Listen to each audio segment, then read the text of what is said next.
Okay, well, our speaker this evening is Henri Ruff. Henri is well known to us in a very good way.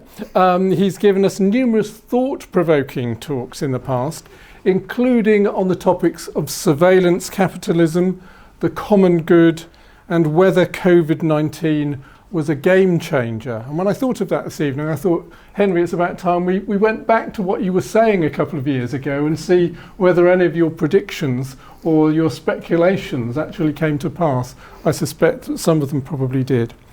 So we can revisit that sometime. But tonight he's going to talk to us about a topic which is of no interest at all whatsoever in the current climate.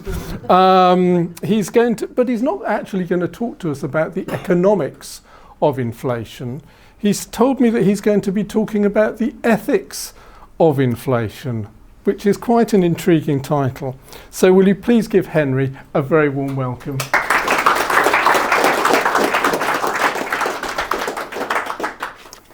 Thank you, David. Thank you for inviting me. And thanks to all of you for joining me this evening on a cold, rather wet evening. It's great to see such a number of you interested in this topic. And for those of you familiar with the way I arrange my presentations, I always like a gallery slide of pictures. That's the fun bit of putting this presentation together. And in the bottom left-hand corner, if you can see it, it's a $100 trillion Zimbabwean note. You're probably used to seeing the old Deutschmarks, you know, millions of Deutschmarks, but this one beats that record. The other thing I point out in this gallery slide is that I've chosen my title quite carefully, and I'm talking this evening, and I'm hoping we're going to discuss it very soon in some of the Q&A sessions. I'm talking about going beyond the headlines, not behind the headlines, because as David has just made the comment, I'm not really focusing on the economics or indeed the politics, really looking at the ethics, if you like, some of the philosophy and the ethics behind fighting inflation. So that's what this session is about. I also want to say right up front, it's with some trepidation that I'm here, because I'm using David's laptop, and I'm always anxious about using other people's laptops in case I sort of break them or do something wrong and the whole thing collapses. That's the first thing. The second thing is, as David has mentioned, I've presented a number of sessions to the Dorset Humanists, but I am suffering tonight from some stage fright. And it comes about because this is the first time, I think, in over 2 years I've presented to a live audience. I'm not used to it anymore. I've been zooming around a lot, but a live audience, you know, what's that about? So quite a sensation of stage fright. Let's see if I can work the computer. And right up front, what I want to say, so forewarned is forearmed, that I hope you're not going to be too disappointed with this session. And I say that because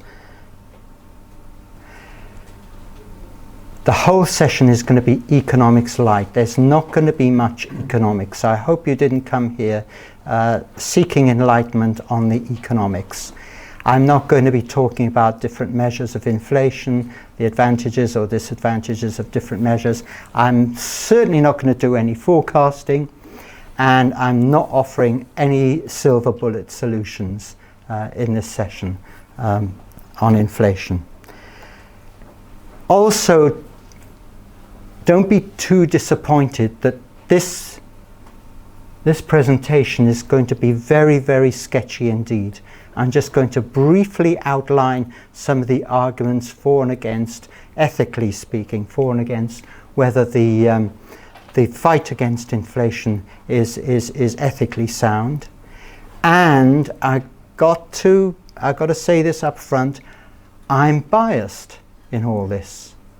And I always think that by declaring my bias up front, it just goes to prove that I'm not a robot, I'm actually human. I'm human just like you are human. And so if you detect some bias in what I'm saying, just correct with your own bias. I'm sure you'll reach a balance there. Some of the more subtle bias, if you detect it, is actually in the way I phrase the questions, not so much the answers, because I'm not providing any answers tonight. And I'm raising questions because what I want to do is explore with you the ethics of fighting inflation rather than coming up with some polemic on the subject. Questions and answers and discussion is built into the structure of the session. I will try and answer any questions you have. I will try, maybe not successfully, and I hope, of course, that you're in the mood for a discussion. Borrowing from the world of Zoom, which is what I'm so familiar with recently, the Q&A sessions and discussion sessions will be structured in, and you'll see the yellow hand. Please put up your hand during those sessions. I have to say, last but not least, if you leave this session without all the answers that you wanted to have by coming here, I'm sorry to disappoint you there again, but I do feel that if I've whetted your appetite to think some more about the ethics of combating inflation, then I feel as though I've done my job.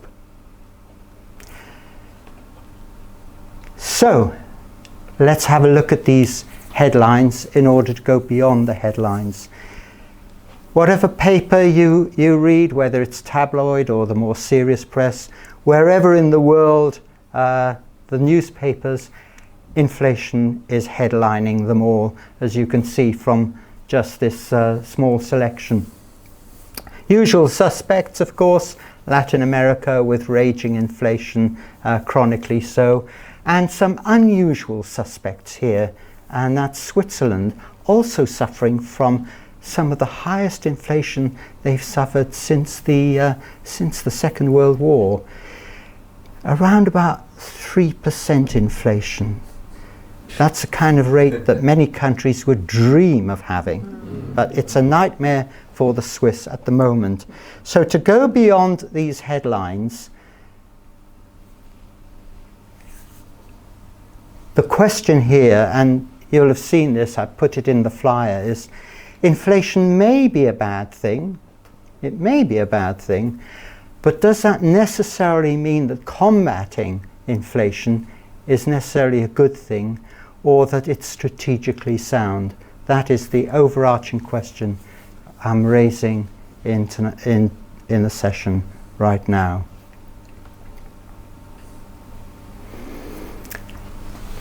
I said just now that it's going to be economics light, but I think it's maybe a little bit unfair if I don't do some jargon busting, because economics is absolutely plastered full of jargon. So I thought I'd just do a quick run through. I think this slide actually speaks for itself, so I'm not going to say too much about each. Money, that's a bit of jargon, and yet you probably don't think of money as jargon. We're so familiar with it. We've used it all our lives. So how come that's economic jargon? Well, it's economic jargon in one sense, because it's very, very important, especially when we're talking about inflation, to understand the main functions of money in an economy. Basically, it's a measure and a stock of wealth, and it's also a lubricant, just like oil, oiling the wheels of the market mechanism so that they run smoothly. So if anything goes wrong with money itself, then such as devaluation through inflation, then there's trouble ahead. And money really is at the heart of, well, the matter of inflation at the heart of an economy. No getting around that one. Inflation, well, not going to spend too much time defining that, although I'm not sure that you're all familiar with the way economists define inflation. And here I'm borrowing from Milton Friedman, who defines inflation as, quote, the steady, sustained rise in prices. Not just a dramatic rise in one or two prices for a short time. He defines it as a steady, sustained rise in prices. The way it's expressed, if you like, usually annual average prices. You can get quarterly comparisons. You often hear about those. Usually annual average prices. And the average is based on what's called a basket of goods, representing some sort of representation of the average consumption by certain consumers. That's a basket of goods and services. So there we have inflation. Monetary policy, another bit of jargon. What are we talking about? Interest rates and controlling of the money supply. Fiscal policy, in contrast, what we're talking about there, taxation and government spending, and if they don't actually have the money to spend, then government borrowing. This one bit of jargon you may not be so familiar with. There's useful inflation and harmful inflation. You might be wondering, what's useful about inflation? Well, it can be useful because, after all, an economy, certainly a healthy, vibrant one, is a dynamic thing. And so you might expect prices to rise a little bit, the friction and so on, so representing a very dynamic situation. The other useful type of inflation, and this is really useful, is it prevents basically and avoids deflation. And if you think inflation isn't very nice, you should try deflation. It's awful. And if you think deflation isn't very pleasant, you should try stagflation, a combination of rising prices and declining growth in the economy. So that's the useful inflation. What's the harmful bit? Well, it's obvious. It damages purchasing power and it can spiral out of control.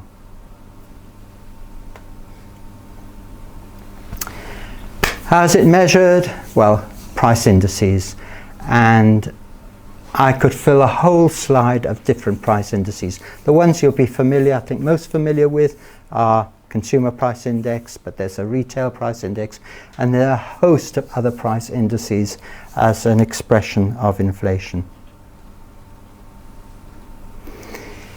Now, here's an expression that we're hearing a great deal about right now. It's in the headlines, it's in the broadcasting, it's everywhere, it's in daily conversation, the cost of living crisis. And I put it up here because this is a very, very important part of the arguments that I'm going to be looking at from the ethical point of view. Are we facing inflationary spiral, true inflation in the way that Friedman talks about a steady, sustained rise in prices, or actually are we talking about a pretty acute, largely unforeseen, fairly short-lived cost of living crisis? Because, and I'm going to go on to set out the arguments for and against, because if we're dealing with a cost of living crisis, it requires different tools to combat that and to manage that compared with spiraling inflation. If you've got questions about any of the jargon, in just a moment or two, we'll have a Q&A session. So, fighting inflation with various policies, monetary policy, fiscal policy, whatever it is. What's the ultimate aim? Well, the ultimate aim is pretty obvious. It's to reduce rising prices. That's what the ultimate aim is. That's what the target is. That's the bullseye. And regardless of whether you think inflation might be caused by overheated demand, too much consumption compared with supply, what economists will call demand pull, or whether you think inflation is coming from the other side, cost push, for example, wage inflation or imported inflation, as say a currency devalues and imports become more expensive. That's imported inflation. Or there's some other forms of inflation like asset inflation. Prime examples certainly in the UK, asset inflation, housing and property, and share markets. Just a rise in the price. So, what weapons do we have? Not many, just three. Monetary policy, we're talking about interest rates. Fiscal policy, we're talking about government spending, taxation. And thirdly, as sometimes happens, government regulation and interventions to curb prices. But to stop there is to miss the whole point. Because although Friedman is arguing that inflation, it's all in the price, there are some things in the economy, very important features in the economy, that aren't reflected in price rises, so-called non-price inflation. Think about waiting times, either to see the GP or to get treatment in hospital. Think about chronic now, long-standing traffic jams. Far more demand for the roads than there is road space. So to just stop there and say, well, the aim is to reduce rising prices, isn't to give you the full picture. The full picture is that the fight against inflation is to restore and maintain equilibrium between demand and supply in the economy. If there's a mismatch between demand and supply, you're going to get inflation, whether expressed in rising prices or whether expressed in non-price factors, lengthening queues, wherever they may be.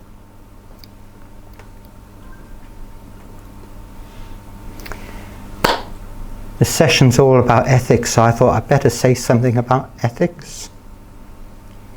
A branch of moral philosophy, and depending on which philosopher you ask, you'll get a different answer on what is right and what is good.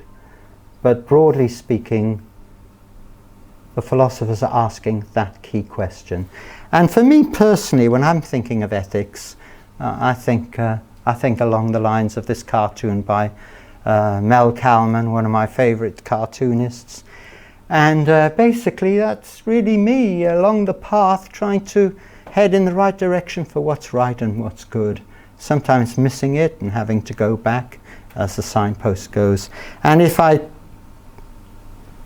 very least, if I'm heading in the right direction, if we're heading in the right direction, we can take comfort from that. What is right?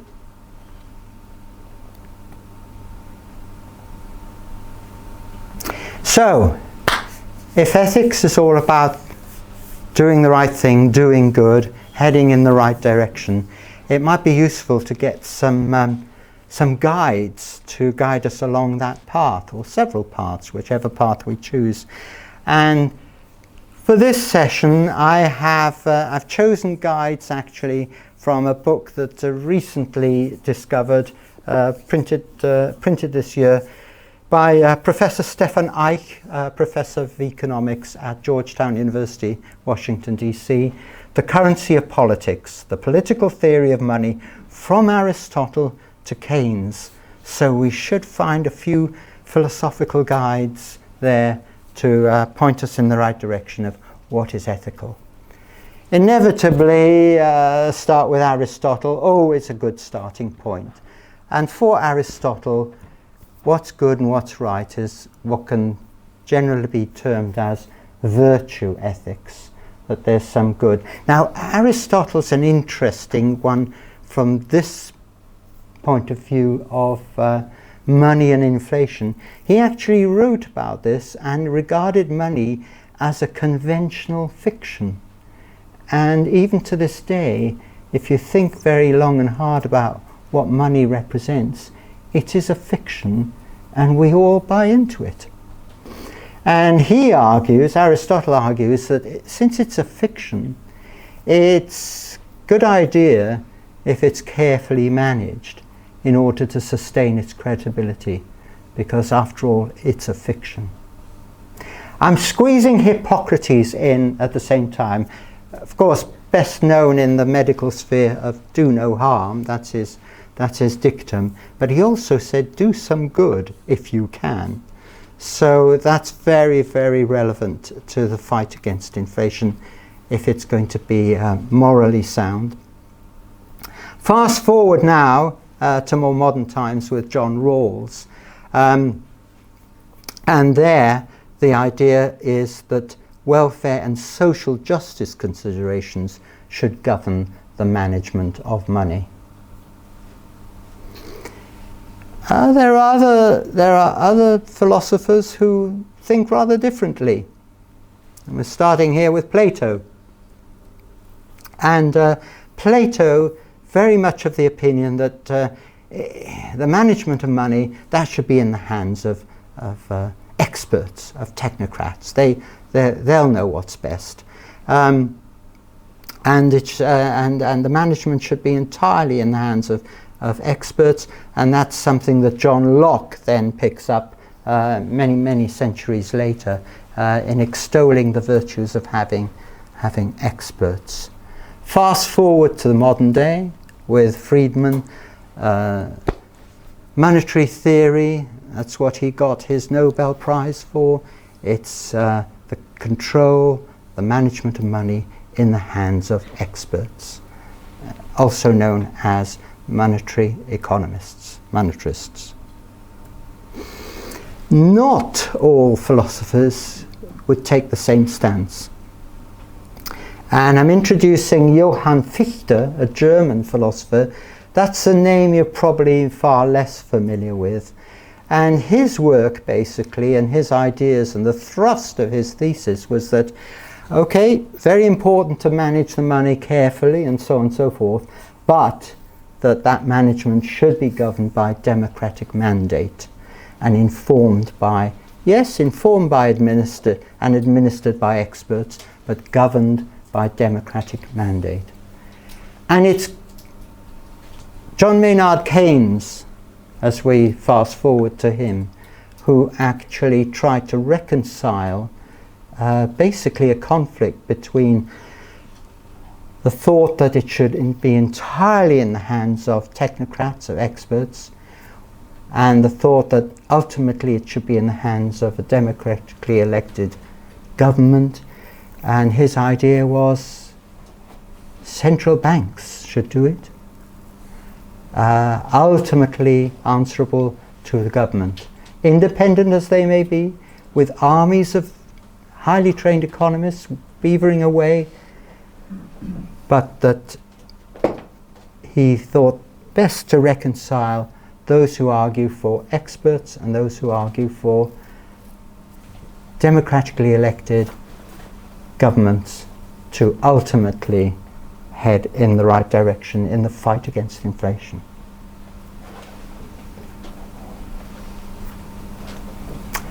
Well, we've got our guides.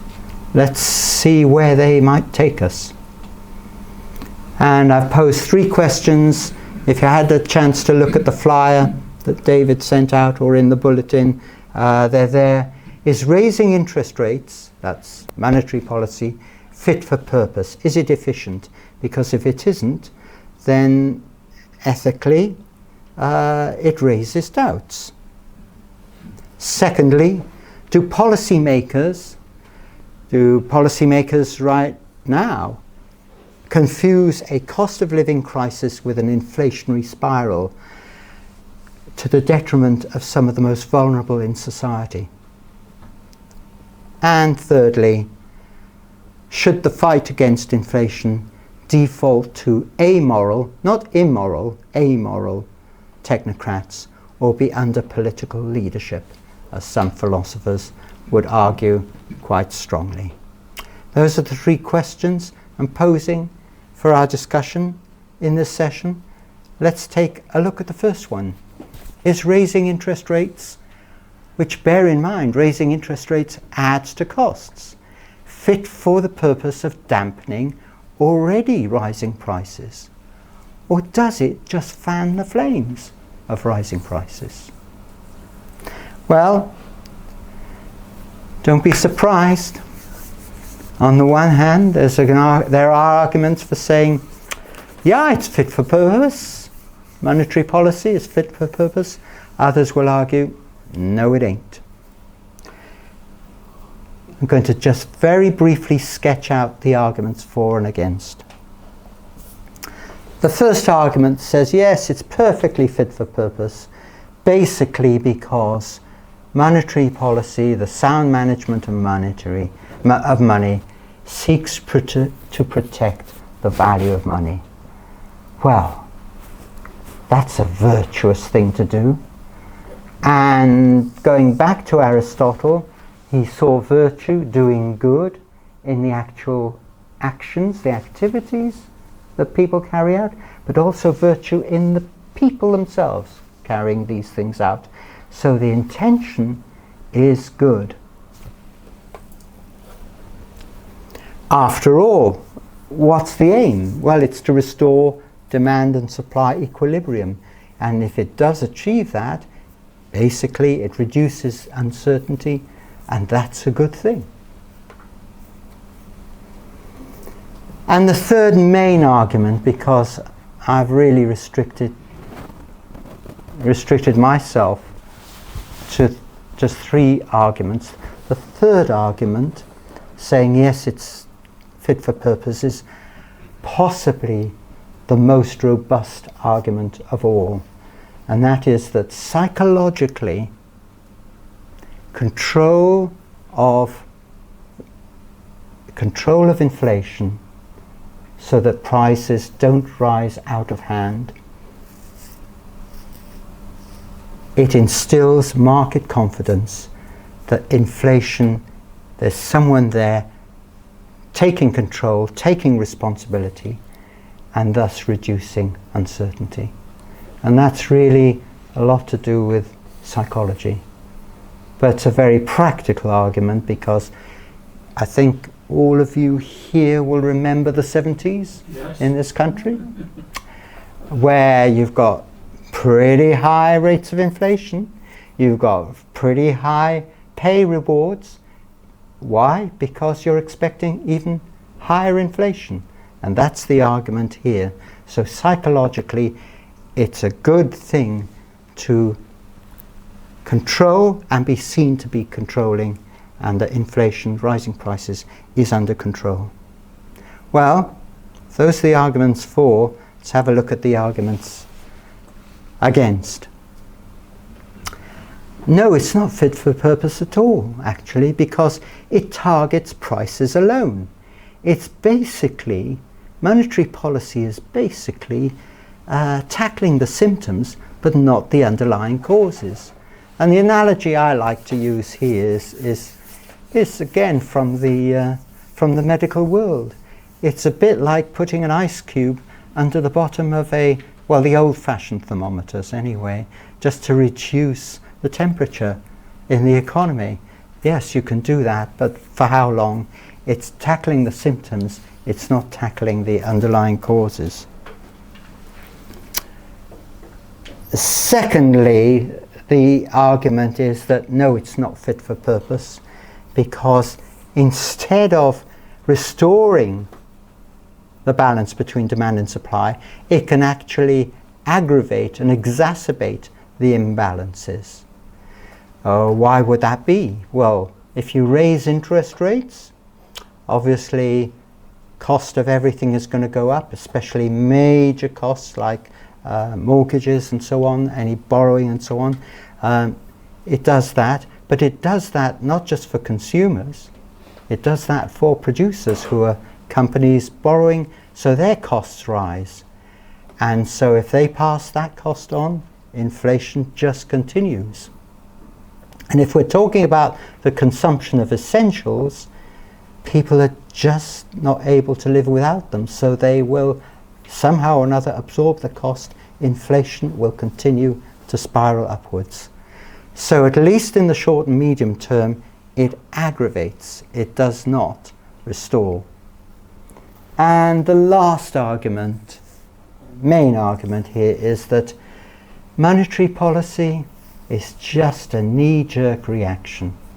Knee-jerk reaction by the technocrats in central banks, by the politicians, and by the public. Well, that's what we expect to happen.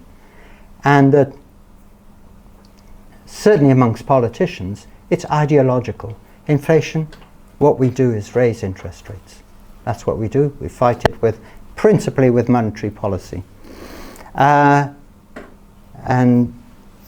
as I'm going to go on to argue, that knee-jerk ideological response can hurt the most vulnerable in society. I'm going to break there and open that up for questions, answers, and discussion. There's one. Right. Thank you, Henry. I'm afraid from my ignoramus response to this is, can you explain the mechanism by which interest rates rises are meant to reduce inflation? I can do that, I think, quite quickly. Henry, can I also just ask you, just for the purpose of the video, to try and just briefly repeat the question? Because I'm not sure the video will always pick up the question as well. Sure. Thanks. So the question, as I understood it, is, briefly, what's the mechanism whereby interest rates are supposed to work to either dampen or actually eliminate price rises? Thank you. Yes. And I've got a quick answer to that. It doesn't. With one exception, and that is what I mentioned here psychologically. Because people have expectations of what the inflation rate is likely to be in the foreseeable future. And if you can alter those expectations, dampen expectations, they won't make inflationary demands. And that is the only mechanism. But if you raise interest rates, especially on essential goods and services, most people would regard a mortgage as pretty essential. Maybe not the loan you've taken out for that boat, maybe not, but it's on essentials. Then monetary policy, interest rates, no effect. But for the psychological effect of, yeah, we're on the case, we're going to manage it. Question here. I'd like to come back to a rather more basic thing of how is inflation being defined, and is it separate to the rise in the cost of living? Because both in the 70s, when we had the oil crisis, and today it's another oil crisis, we are actually seeing the cost of living rise because of the cost of the supply of the underlying goods that the economy needs to run on. Yeah. And how does tinkering with interest rates affect that scenario? Okay, so the question here again, if I've understood it correctly, correct me if I'm wrong, is cost of living rise, inflationary rise, are these two very separate things, or are they somehow linked? And if they are linked, in what way? I would rather look at it as the definitions, Right. because they again are man-made, and it's what people tend to understand by Right. them. Right. So the definition of a cost of living rise, and to take that a bit further, a cost of living crisis. That's what a lot of talk at the moment. Basically, that is a spike in one or two key essential items, if you like, in the basket. At the moment, it's energy and food. That's what we're talking about. So a spike, possibly quite short-lived, because it can then go back to a more normal level. Very acute, unforeseen, and basically having what economists will talk about, an asymmetric effect. Basically hitting the most vulnerable in society the hardest.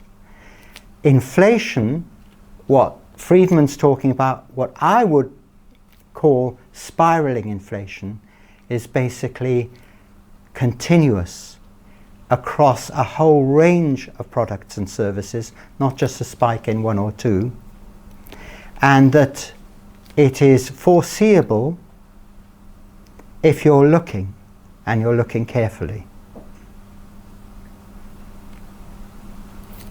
May I just ask you a Yes. supplement on that? Because the spike, as you put it, in the oil prices, it is these things which fuel the cost of everything that is manufactured. Yes. So in fact it affects everything across the board in terms of the basket. Yes. It isn't just the asymmetric fuel and food. It's going to affect every single manufactured item. Yeah. You're absolutely right. Insofar as a cost of living crisis, as I mentioned, acute and so on, once those prices then fall back into, if you like, trend, so do the costs in everywhere else that's affected will then drop as well.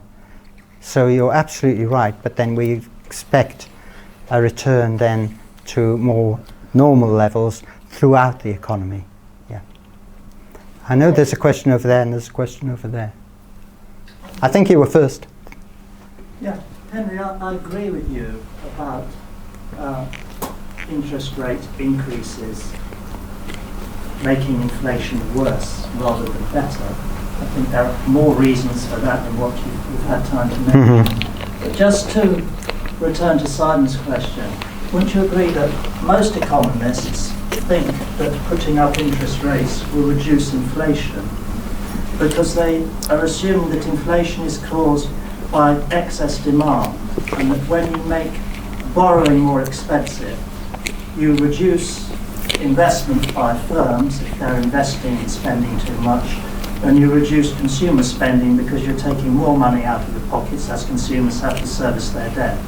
So the main reason why economists think, and I agree with you, I think for various reasons they're wrong, but the main reason why they think interest rate rises will reduce inflation is because they think it will suck demand out of the economy. Isn't that what they think? That's what they think. That's what they think. That's the hymn sheet they're all singing from. Yes, agreed. And I happened to catch the news, I think it was 5 o'clock, 2-minute burst on the radio, you know, and it's like a chorus line. That's what they think. I would argue, that's my personal view, erroneously. I agree.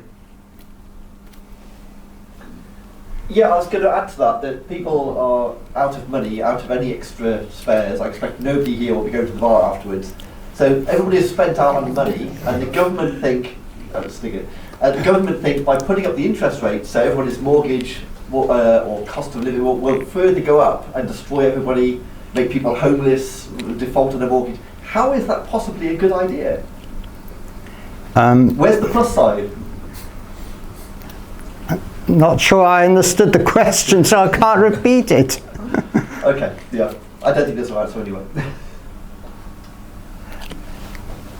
Question here. Turn that around, please, and instead of saying there's excessive demand, say inadequate supply, and I think housing is a prime example of that. Has been for quite a long time, too long really. Yeah. So the question is. It's more a comment than a question. Really. Yeah. Response. Yeah, yeah. I don't know if you picked that, everyone heard that, but basically you can look at excess demand as insufficient supply. It's two sides, if you like, of the same coin. However, that takes us down another road, gauging whether we're talking about excess demand as opposed to insufficient supply. We've actually got a very good illustration because of the pandemic, where due to supply chain problems, you could see that there was actually insufficient supply, but then there wasn't much demand. And I can still remember filling up the car with petrol at the price of just over £1, demonstrating drop in demand, drop in supply, drop in inflation, but very short-lived. I was going to say, from my personal experience, inflation was the best thing that happened to us in the 70s. We bought our first house. We'd been through gazumping, which we missed, unfortunately. The prices were already high, but inflation was so high. One year, I got a pay rise of 30%, and our mortgage just became a smaller and smaller fraction of our income and outgoings. So it was a good friend to us. Yeah. I don't know that there's a question what you're saying, Keith. Most of us probably lived through the same era and maybe experienced the friendly side of inflation. It's absolutely right. Inflation does some elements of society very, very well, especially if wage demands are then met. Currently, that's not the case. Question over there. Can you explain how increasing interest rates has an effect on the pound and how that might affect inflation? Because presumably it strengthens the pound, which makes imports cheaper. Does that help inflation? Yeah. When I woke up and got up this morning, I thought, I bet there's a question about interest rates and exchange rates and whether that, and I better prepare for this one. It's a very good question. So what's the relationship, if any, between interest rates and exchange rates, especially a weakening, say, that we currently seeing in the headlines? Broadly speaking, the higher the interest rate, the stronger the currency will be, because people will want to enjoy that interest rate, so they'll buy sterling, so sterling will strengthen. That's the oversimplified model, I know, but that's the linkage, right? And conversely, if you don't raise interest rates, and very importantly right now, if other countries, notably the US, does raise interest rates, then sterling is going to devalue because the dollar is strengthening and euro is strengthening, and just about every other currency, maybe not the Zimbabwean dollar, is strengthening against sterling. If you want to picture it, exchange rates a bit like a seesaw. One's going down, possibly because the other one's going up, or possibly because it's weakening of its own accord. Weakening of the sterling rate, isn't that the dream? Devalue the currency. It'll help us be more competitive in our exports and so on. Yes, it'll add to inflation because our imports will become more expensive, but I'm afraid that it doesn't make our exports that competitive, because a very, very significant proportion of what we do export relies on imports of either raw materials or semi-factured, or in fact fully manufactured, and what we do in this country is assemble it, just like one would assemble things when you buy a flat pack at IKEA. that's what's happening. So it's not all good news when currency devalues for our exports. Shall we move on? May I just Yes. ask one thing? Because we're talking about this about being ethical. Yes. And, you know, I was a banker in the 70s. And at the time, I'd been brought up, you know, never be in debt. And my father went apeshit when credit cards came in and things like that. And I still to this day have no credit card debt. But the whole thing is that we're encouraged now with student loans, everything, people to be in debt, which is the antithesis of ethics. So, you know, it's really, this is all a mirage of everything built on the unethical. I think that's a comment rather than a question. Well, I'm asking you, I mean, because we're talking about the ethics of this. And at the moment, we're all accepting that it's ethical to have mortgages. It's ethical to have all these monetary constructs and get into debt. That to live in debt is ethical, which I would challenge. Okay, but I think that's a subject for a separate session, as I'd like to focus on inflation as opposed to debt. Well, isn't the debt creating the inflation? It may be, but it may actually be solving the inflationary problem. It falls on both sides. Question Thank here. you. Well, it's almost a statement, because I would question that, because isn't the very nature of money created through debt? So the very fact inflation is through money, through debt. So without money, you wouldn't have inflation. You know, inflation is created because we have a debt-based economy. In this country, we have a debt-based economy. There are countries not that far away, like Norway, that don't have a debt economy. They have a huge surplus economy. But again, I think your comment is really... But Norway's national debt is not... Their national debt is not contained within Norway. Their national debt is elsewhere, so they call it a surplus economy, when it's not in fact a surplus economy.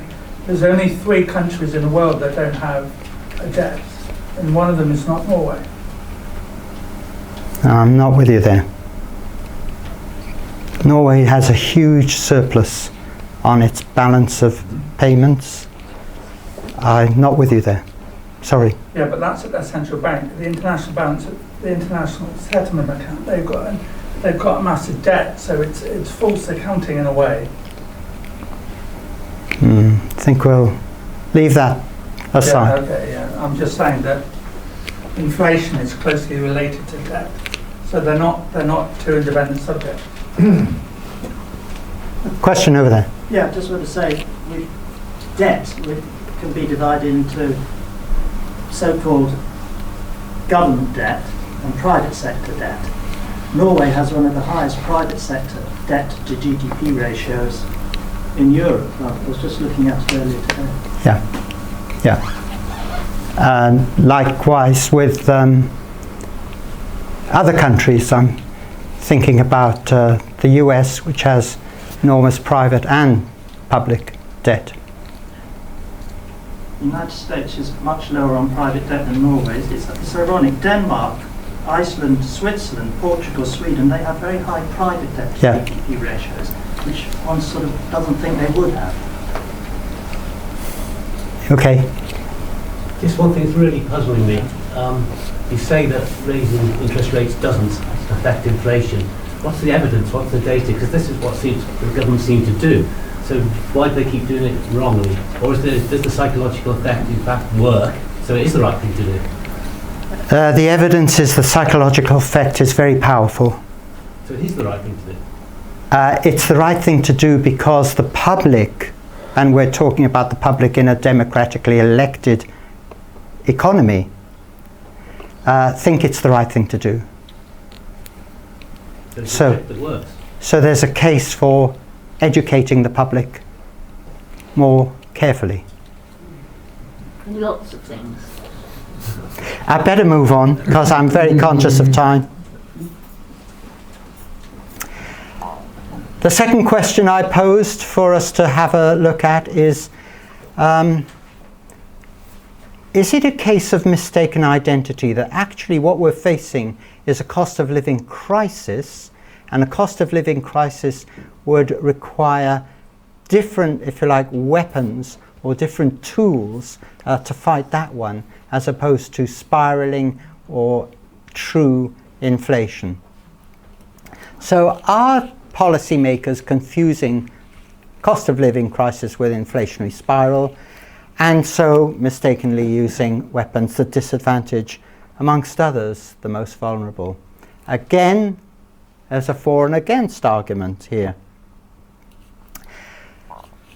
Indeed, it's an unprecedented combination of inflationary pressures that we are facing right now.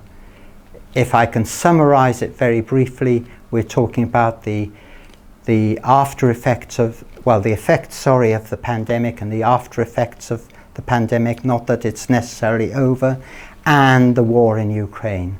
So we're talking about a very acute set of really unprecedented circumstances, causing what looks to be very much like a cost of living crisis. Not necessarily. Can I take questions and answers in just a moment? And that characteristically, that cost of living crisis, I've mentioned this just a moment or two ago in response to questions and comments, it's energy and food prices. And of course, energy itself has repercussions throughout the economy. Food, an absolute essential. And in fact, the policymakers are confusing the two, and in a way this is a knee-jerk reaction. Oh, tremendous rise in a couple of very important prices, admittedly, but not the average basket, and not over a continued and sustained period of time. Yes, they are mistaking it. But there is an argument, a series of arguments, says, no. There's no confusion amongst the policymakers that what may start off as a cost of living crisis, no arguments there, can well be the beginning of a serious spiraling, sustained serious spiraling in price rises. And look at the energy sector. Yes, hit severely by the war in Ukraine. But if you look more closely at the energy sector globally, there are structural changes going on in the background, not catching the journalists' attention in the headlines, that may mean high prices for energy from now onwards, in fact possibly even rising further. The so-called decoupling with Russian supplies of energy, and again an undercurrent, the trend of growing environmental concerns about various energy sources. So yes, we're seeing a spike now, but this could be the beginning of a spiraling. And again, I come back to the psychology. Public demands, public expectations. You can call it what you want. Cost of living crisis, you can call it spiraling inflation. We want action. We want to see someone doing something. We want to see institutions like the central bank in a country taking responsibility. That'll allow us to sleep a little more comfortably at night. Yellow hand time. Ooh, they're shooting up. I think, Kathy, you were first. I just wanted to question your first yes one. You said the only combination, you mentioned Ukraine, which obviously I agree with, and my mind's gone back, and the pandemic. You didn't say anything about Brexit, so the reduced labour force, I would probably argue that's inflationary because it can put price of wages up. And perhaps the fact that housing is used as an investment now has put the price of houses up. I think those are both inflationary at the moment. Right. But just as much as the Ukrainian pandemic. Well, I don't know comparably. But Well, I'm just glad you're not asking me for my opinion. That's a comment. Another question here and then another question there. Yes, you talk about cost of living, and I was wondering, and we talk about ethics. I was just wondering about, slightly off topic, but the ethics of proper reporting, because people talk about cost of living crisis. Could that in itself create, panic with improper reporting? And that, because cost of living, obviously, by definition, is increasing inflation, but not necessarily spiraling. You get people panicking, and then people, producers increase the prices to, so that creates, in effect, the spiraling inflation because it's not been reported correctly, or it creates a panic in itself. Yeah, is there a question there or a comment? It's a question is, do you think that the ethics of reporting it and doing it in a way that reassures consumers rather than putting them into a panic mode, that actually could in itself create spiraling inflation? Okay, I can answer that question from my point of view. Yeah. And because we're being recorded, I'm being recorded, I'm going to do that politely. So journalists do what they always do.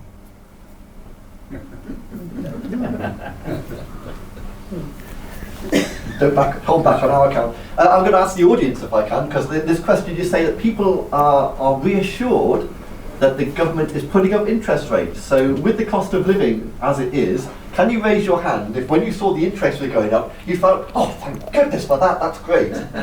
Anybody? Who is it that's being reassured? Who? Bankers, Can I excuse foreign banks. make a point there? It's not the government that are putting interest rates. The Bank of it's the England. Bank of England. They're Take it. totally divorced from each other. But the impression is that people are reassured because they're putting that up. I don't see that anywhere, but I was just wondering if I was in minority. The markets were asking for reassurance, not the I'm sure people with a lot of money in the bank and savings, etc., are reassured that the interest rates are going up. I thought that savings and investments weren't going up though, even though the interest rates have gone up. They are. It depends if you're paying for the interest rates or you're collecting. Yeah, I mean if you're an investor. Yeah. Question here. Right, well... Or comment. Yes, well, like most people, I'm not going to exactly ask the question maybe that you kind of question you're looking for, but does it, on the face of it, make any sense if you have a government which does tax cuts, saying we're going to try and give everybody more money, of their own money, to go and spend in the economy, so there will be more money around, but that's going to be helpful in some ways, while at the same time the somewhat separate Bank of England is saying, well, we're going to take money off people by raising interest rates, and this will damp down the level of demand to curb inflation. Would it be correct to say that these two policies appear to be going in completely different directions? Good question. I don't know if you heard all that. That the Bank of England has raised interest rates and has said we can expect them to continue to raise interest rates. By how much they haven't said and when they haven't said. And the government in its latest mini budget, as it's called, again, without looking at the fine detail of the budget, looks to be an expansionary budget in the sense of fueling consumption, at least amongst certain sectors of the economy, not all. And are these two conflicting policies? And it looks like it. So there was a comment earlier on about just how independent the Bank of England is, which is a subject you can get a couple of PhDs on that one. But at this very moment, just right now on a Wednesday evening, it looks like the Bank of England is looking pretty independent. Yeah. It's trying to rescue the pound, basically. Yes, why does the name George Soros immediately spring to mind when the Bank of England tries to rescue the pound? Thought they would have learned that one. Question here. One of the things this has thrown up is the fact that all energy is based on the last paid price for gas, because the gas is used to generate electricity. Yeah. But we generate electricity other ways, and you can see adverts now saying all our energy is green, it's cheap. But it isn't cheap, because they have to play to the international the market, and it's set by the last price for gas, and it's about time they decoupled the two. Yeah. It's not. As I mentioned in the very early slide, you know, hate to disappoint you, but I'm not looking at the way things are measured and so on forth. But it's true, absolutely true. The energy price doesn't need to be as high as No. it is, because it's driven by the price of gas on the world market. Yeah. Question over here. I'm not sure where you are in your presentation, whether you're at the end yet or not, but your central question was, is it ethical to fight inflation? And I would say, obviously, yes, it has to be, because the overwhelming psychology at stake here is the need for certainty or stability amongst people. History has shown us what happens when inflation gets out of control. So for me, it's a very straightforward, simple answer. Yes, it is ethical, it is right, it's the right thing to do to fight inflation, to prevent hyperinflation, which then creates an enormous amount of instability. Yes. Would you like me to come back on that? Well, please do. Yeah. Quite importantly, I'd say that I intended this session to address the question of is the combat strategy ethical? Because the automatic thought is inflation's bad. Not all inflation's bad. I've already briefly explained that there's some good inflation. Not all of it's bad. And I'm trying to focus very much on the different ways of fighting inflation and whether the different methods are ethical. Some may be more ethical than others, some questionably unethical.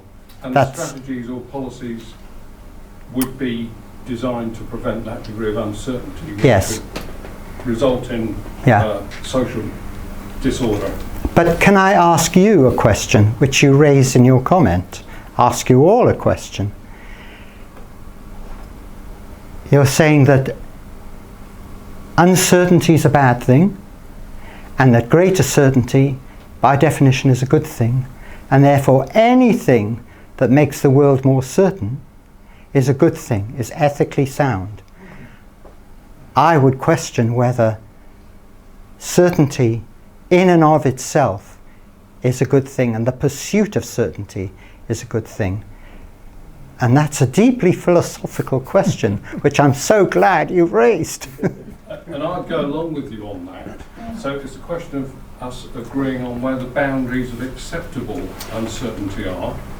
And I'm with you on uncertainty, creating that energy which leads to innovation and creative thinking and so forth, yes. Yes. But once it gets beyond a point, and I don't know what that point is, or maybe you've got an idea of where that degree of uncertainty and doubt is good for society, but beyond that it becomes so potentially disruptive that it could lead to panic or social chaos. Well, if you're asking me personally on that question, are you asking me personally, or as an economist? I think each of us would have our own difficulty in assessing where that boundary line runs. I have no difficulty. Okay, what's your number then? Uncertainty is in the eye of the beholder, like beauty.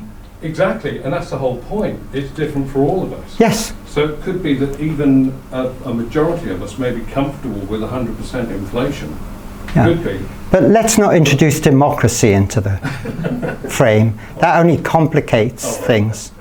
There's a question and on this question of the ethics and so on again.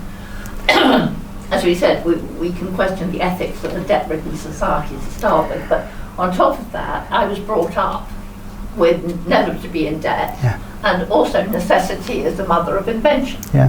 And that we have now created such a society full of prescriptive law.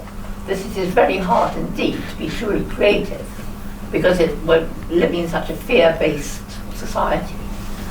But if we now have to face the fact that we can liberate ourselves to be creative and bring something new out of this whole situation. And that I hope is the hope for the situation. Yeah. That people will come back to realizing that they can make things. We made all our own clothes. We weren't reliant on things. We had a kid, we grew things in the garden. We didn't just, yes, of course we went to shops and things, but on the whole we were very self-sufficient. Yes. And people today don't know how to be self-sufficient. They haven't been taught to be. Right. Question here and then a question there. I'd like to ask everybody here, because I'm sure a lot of people here right now are much more knowledgeable about hyperinflation than I am. And the question is very simple, an historical question. If we look back to the Weimar Republic in Germany in the late 1920s, and the way that they successfully cured and controlled hyperinflation under a guy called Schacht, a brilliant economist, needless to say. Are there any lessons for us today that we can derive from what was done in the 1920s in Germany to cure and control hyperinflation? Can I put that on pause, because I want to come on to that in the final slide. Only because only putting it on pause. Yeah. My question is primarily ethics, morality, if you wish. We've got austerity for most of the Conservative government, if not all of the Conservative government. The working classes, or the poorer people in our society, took the rap for the banks, the collapse of the banks, and something had to be done. So what the government came to a conclusion was, well, we'll let the workers, we'll have to put austerity, limit pay rises to the very minimum, if any at all. This applies not only with the striking workers in the railways, but people in the hospitals have not had a reasonable pay rise for years upon years upon years. It's a very ethical question. What is the ethical question? Well, the ethical question is, I think it is ethical to increase their pay. Maybe not up to the level of inflation, but certainly approaching it. Now the government would reply to that, or a Conservative government would reply to that. It only fuels inflation. You put it up 8 or 9% or close to the inflation rate, it fuels inflation, and then the demand becomes another demand because inflation's gone up. Yeah. So it's a circle. But I think from a moral or ethical point of view, we should increase the wages. Maybe not up to the level of inflation, but certainly 7-8% maybe. How do you feel about this? I think it's very ethical. Okay, I think I'm going to leave that because we need some time for the last question that I'm posing. So, is combating inflation in the right hands? Remember, some of the philosophical guides help us along, say it should be in the hands of technocrats. Others say technocrats, who needs them? Ultimately, we may need them to an extent, but governed by democratically elected institutions such as Parliament and the government. Again, arguments for and against. Should the fight against inflation default to amoral, not immoral, amoral technocrats, or be under political leadership? That's the question. Well, the argument to say, yes, it's absolutely in the right hands, is that I've talked already, and I think we've just lived through an unprecedented period of the pandemic, war in Ukraine and so on, perhaps undercurrent trends of post-Brexit and so on and so forth. And what we need is firefighting. There's a fire raging out there, and we need firefighters. And if we're going to call on firefighting, we need experts. It's clear. So, Michael Gove, eat your heart out, bring back the experts. That's what we need. And there's one expert in particular, and that's why I asked you to pause on this question of the Weimar Republic, because there's a latter-day Schacht, and that's really a very important man. Paul Volcker. Paul Volcker was chairman of the Federal Reserve in the United States from 1979 onwards, when inflation was raging in the United States. And as Federal Reserve chairman, he hiked interest rates up. And if you ask any central banker after that period, why are you raising interest rates? Well, it worked for Paul Volcker, so why don't we give it another try? And it's Paul Volcker who basically, and if you like, almost single-handedly, not entirely, managed inflation down in the United States in the period of the 80s. Incidentally, he was fired by Ronald Reagan in the end, but that's another story. So, yeah, it's in the right hands. Trust the central bankers. Volcker did a good job. You know, it worked for him. It's going to work again. Say some. It's very, very important in a living democracy that, yes, let's have the experts, but they must be advising democratically elected politicians, not actually making decisions, not calling the shots. And secondly, the Volcker effect, as it's called, is there's more to the Volcker effect than just raising interest rates. There was at the very same time presidential initiative there with Jimmy Carter of fiscal policies which helped to reduce inflation over that period. Of course, with Reagan era and so on, no one talks about that. They just attribute all the credit for reducing inflation to the Volcker effect. So maybe one of the lessons here to learn is don't be fooled by one man's seeming success in the fight against inflation. It's a bit more complex than that. And over to you. What do you think? At the back. Henry, I thought we have the best of both worlds from your slide. On the left, we have the Technocratic Bank of England looking after monetary policy, and on the right-hand side, we have elected representatives looking after fiscal policy. And they clash. Yeah. At the moment.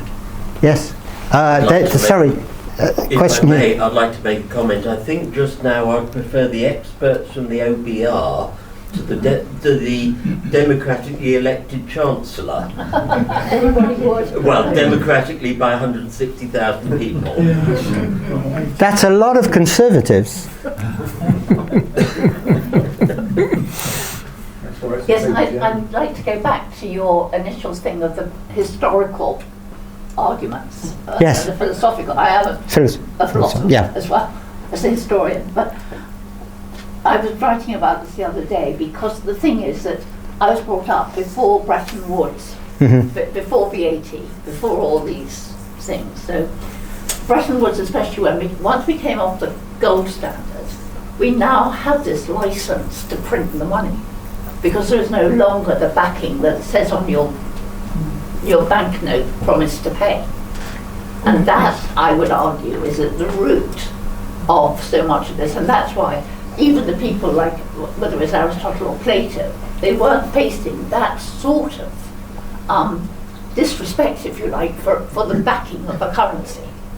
The currency had value. It's been a means of exchange because whether it was cowrie shells or whatever, it was in itself a recognised means of exchange. So sorry, I didn't want to interrupt you. So I'm saying that it was these things, especially decimalisation as well, contributed to the whole inflationary spiral in the 70s. But it was coming off the gold standard, which has meant that it is the technocrats who are given more control, because there isn't that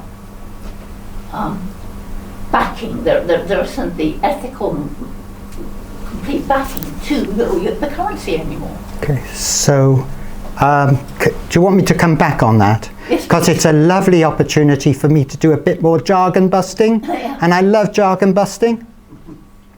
Bretton Woods, 1944, basically setting out the architecture for post-Second World War, not just monetary policy but economic policy for the West, and so on and so forth, and coming off the gold standard. And now I want to go back to Aristotle and his wise words. Yes. Money is a conventional fiction. Yes. The gold standard is a fiction. Gold is a fiction. So what makes gold more of a fiction, or a better fiction, more of a bestseller than anything else? Ultimately, it's a fiction. And many, I would say, economic historians would say, good riddance to the gold standard. And although people will go back, oh, well, let's bring back the gold standard, you know, let's have another pandemic, economically speaking. No, you wouldn't agree. You wouldn't agree. The gold standard. What do you mean by having another pandemic, economically speaking? Yeah, it's devastating. The gold standard was devastating. It is devastating, and ever brought back. And I know there are a number of people who will have a go at trying to restore confidence in the gold standard. It's going to be a disaster. Well, would you go for Bitcoin instead? There are advantages to Bitcoin, but I think the disadvantages outweigh the advantages. Question here? Well, there's a comment. Am I allowed a comment? Comment here. Well, I don't know. Probably it's a question then. In the history of money, am I right in thinking that before we actually had gold or carriage or anything, we did have actually an economy where people exchanged, and that was done on trust? Yeah. A bit like we're doing now, in effect. Yeah. So really, where's the gold come into it? Exactly, yeah. Thank you. And question or comment over? 3 quick points. First of all, you're dead right about the Volcker effect. In fact, there are central bankers, Warren Mosley, for example, well, he's a banker, he owned a bank. They believe that the hike in interest rates that Volcker imposed prolonged the inflation, and that it was Carter's deficit fiscal policy that brought inflation down, together with the fall in oil prices, the fall in commodity prices, and that Volcker made it worse and took the credit for something that in fact he had no right to take credit for. I'm not saying whether I agree with that or not, I'm just saying there are highly technical experts who would argue that. Secondly, to back you up on the gold standard, in the 1890s there was a series of terrible economic crises in the United States when we were on the gold standard. It wasn't until we came in Europe as well, it was coming off the gold standard that stopped the endless economic chaos and crisis. So I'd say that. Thirdly, I would probably disagree with you if we're talking about exchange and barter and things being done on trust.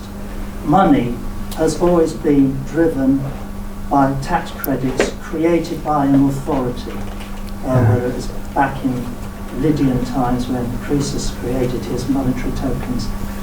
Tax drives the currency, the obligation to pay it. That's what makes everybody accept it. I think there's a strong argument, Friedrich Knapp, in the state theory of currency, which we haven't got time to debate now, but it's fascinating. Yeah. David? Henry, you mentioned George Soros a little while ago, and he made a killing out of Black Wednesday or whenever it was. Who's making a killing at the moment? That's a very tough question. An easier question is, who's getting killed? Well, I want to know who's making loads of money. Right, so tell us who's getting killed. My own view, if the Bank of England decides on that strategy, there are going to be people out in the market. I know the next generation of Soroses, and it's betting against the Bank of England.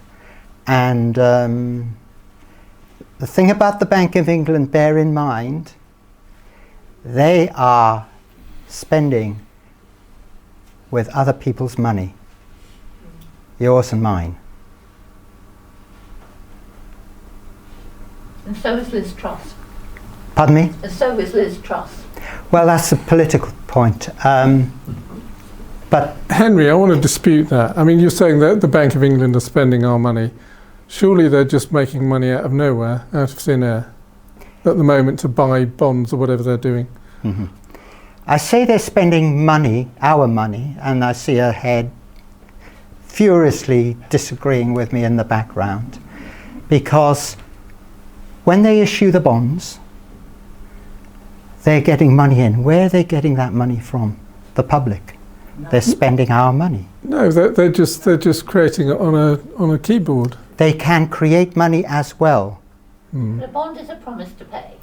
So the bond is a promise to pay, thus the interest on that loan to And the maturity. repayment of the bond itself when it matures. Yes, that's what I'm saying. But the operations of the Bank of England are hugely complex.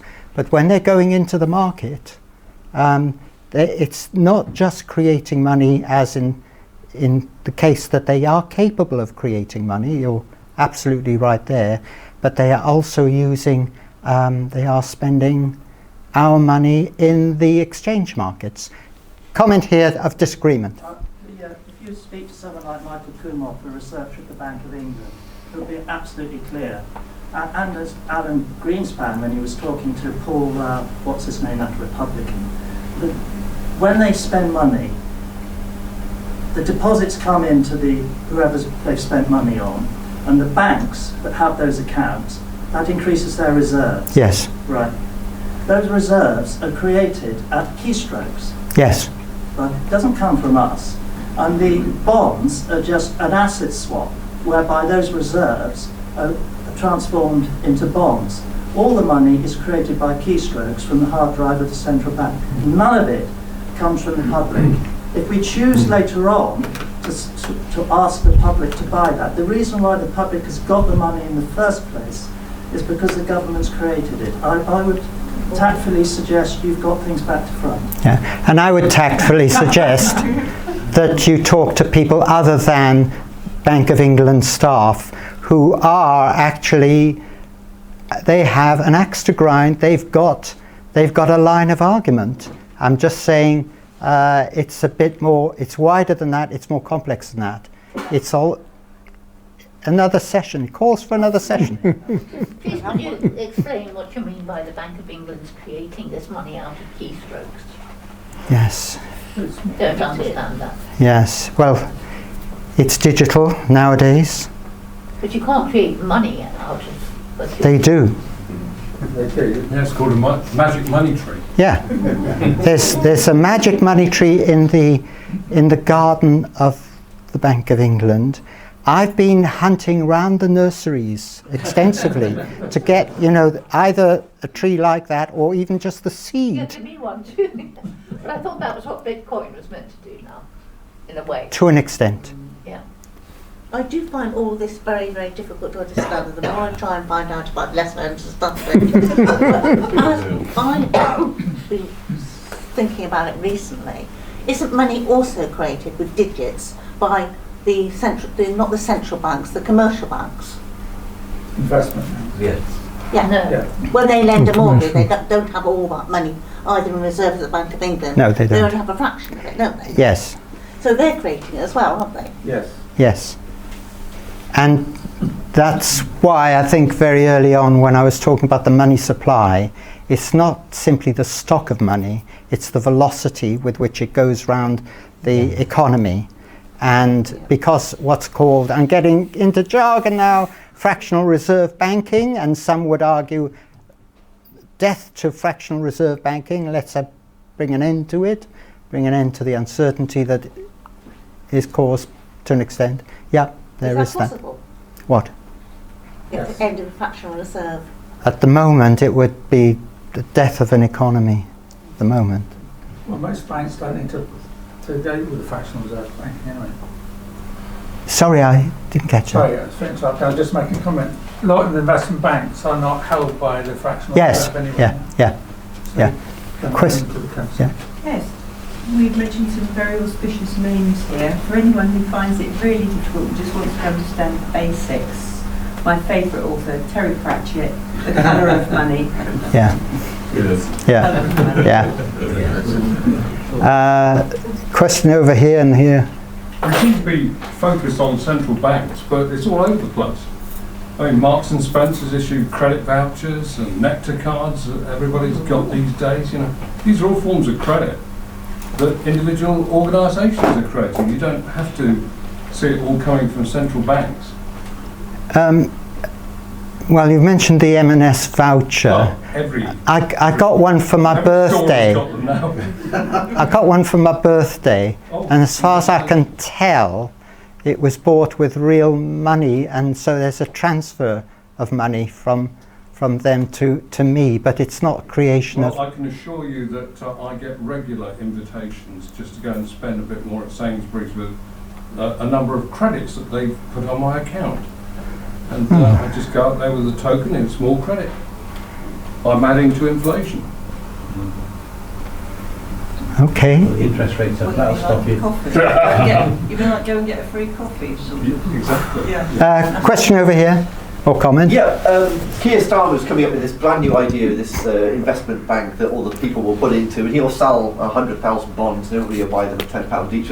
Why? Does he need to sell anything? He can just go to a bank or the Bank of England and say, put 100 billion in here with your keystrokes, and then I won't have to ask anybody to buy any. Why isn't that the case? With respect, that is more of a political question than an economic one. The two are indelibly intertwined at the moment. They are, I accept that, but the way I see economics and politics, it's like a hand in a glove. But the glove is a separate thing and the hand is a separate thing. It's just that they fit very closely together. The interesting thing is to separate them out for a moment or two so that you see how much of it is economics and how much of it is politics. And how much is ethics? Well, It seems to me a separate issue altogether. I'm not a politician and I haven't studied politics, but I had understood that underlying politics is philosophy, and that part of philosophy is that branch called moral philosophy. Yes, I read it. So I assume it's integrated into politicians. Absolutely not. No, politics is a branch of philosophy. Yes. It's only a branch of it. It's not the whole thing. No. And as I say, I read philosophy, and ethics was one of my special subjects, and philosophy of mind. And that was early days of how computers were alive with our minds. So, you know, and then I have been an international banker, so I have it from both sides, if you like, of experience and of things. But as I said, when I grew up with a very different set of values, the values that people have today. Yes. So, but it's those, if you're talking about ethics, that I don't think ethics plays, if you look at what Liz Truss has done, I think there's no ethics in what she has done whatsoever. Okay. And because, you know, to put the burden or not reduce the burdens for the lowest people in our society who have the most need of help, and to cut things for the bankers who've actually we've had to bail out in the past, is totally and utterly immoral, if you ask me. Thank you. Question at the back. So, risk of embarrassing myself, going back to what Aaron said, and what your good self said about the psychological impact, is what Mrs. Thatcher said a long time ago, the late 70s, about the budget in your household is how we have to manage the budget. A load of nonsense, but psychologically, that is what the public have come to believe is the case, that the two are the same. So, did everyone hear the question? Yeah. Is the budget in your household and the budget in for the country as a whole, is it one and the same thing? So the answer to that one, as an economist, not as a politician, of course, is it's nonsense. It's an absolute nonsense. I can't see how balancing the books, which is what all budgeting is about, is nonsense. And if it is nonsense, then we are living in an absolutely CRAP society, I'm sorry. Can I illustrate it with a real life example of what nonsense it is? So this was during that period, it's not so long ago, of austerity. And I used to, in those days, I run a session called Everyday Economics for the U3A. It's a weekly session, and it was over in the Stourfield Road headquarters and so on. I used to drive past, and on the left was a very, very, very convenient place for me to stop the car, drive it in, right, to get it cleaned once a week. And there was an army of, let's say, immigrants working the car over. It came out looking like new. And then we had austerity. And I thought, I better pull my belt in, that kind of thing, you know. Save a bit of money, get the old sponge and the bucket and out in the, and I'll, shortly after I did that, the place that was so useful and so good at they closed down, of course. Because if I save money as an individual, it has not many repercussions. That's why belt tightening and budgeting at the what's called micro level, that's our individual level, it's quite a different matter from budgeting at the macro level. And it's just a nonsense. But surely budgeting means balance your books. I was taught that at school, we have Yes. to do accounts. Yes, that's accounting. That's not economics. Question over here? I'm not sure it's quite appropriate, but do you think that we would have been better if we'd stayed with Keynesianism, economics and pragmatic, instead of switching to monetarism? I'm going back a bit in history. Yeah. Well, so the question is, would we have been better staying with Keynesian, if you like, approach to economics, as opposed to taking the path which we certainly have, and starting in the US, but certainly in this country, the monetarist path? You're asking the wrong person, because I would say I'm a Keynesian. Yes, I am. Yeah, so you would think we would have been better off now if we stayed with... Well, I think the reason why we're better off, it's no good me just saying, well, I'm a Keynesian, so everything he said was good and right. No, the reason for that was he was addressing a very specific issue at the time. And the issue he was addressing was, what should you do, what should a government do, what should anyone do in an economy where demand itself is so weak that the economy is faltering and it's going into recession, and it looks to be a long-term recession? What can be done in that situation? And he came up with, you might think, gosh, it's such a simple, you know, you don't have to be a Keynes to think of this. You could look at a government as an agent in an economy, able to actually act as we do, consuming things. They've got the resources, and to stimulate an economy by government action. And his ideas were first adopted back in the States, ironically, by Roosevelt, who was no Keynesian. He resisted it for 2 years.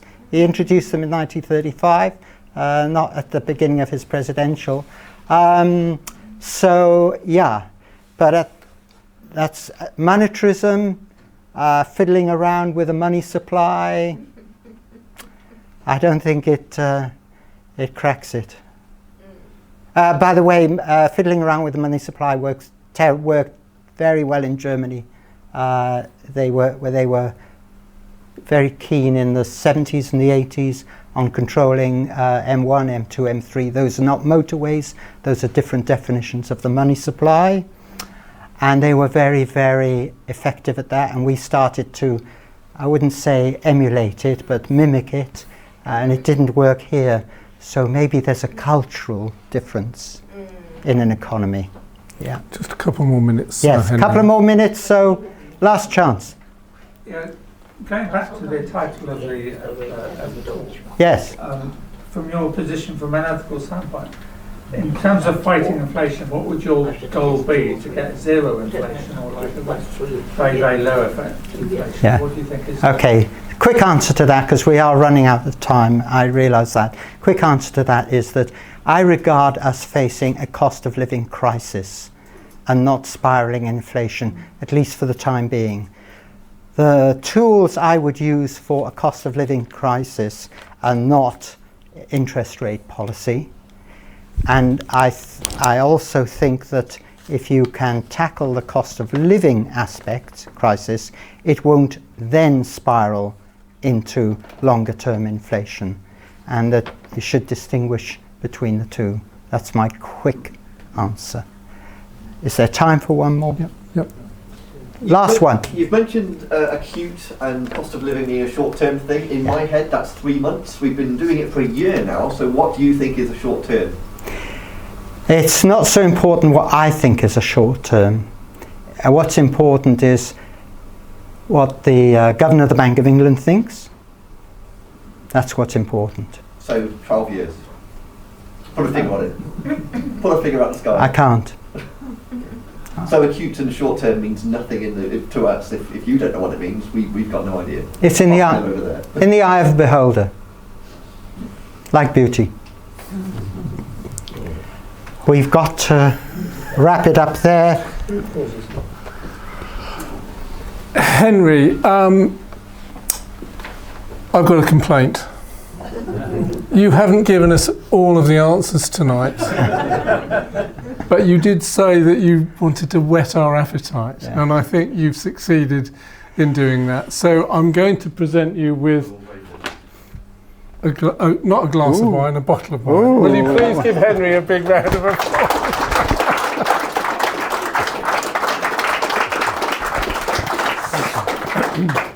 Thank you very much indeed. I'm fascinated as well that you've come out tonight. You've come out of a closet. You've come out as a Keynesian. You've never said that to me before, so you know that's amazing. There we are. I've been labelled and I've been identified, and the tag will probably absolutely last forever. Yeah. No, it's all fascinating stuff, and thank everyone here tonight as well for all your amazing questions and comments. It's obviously something that we could go on talking about in the bar for a little while yet.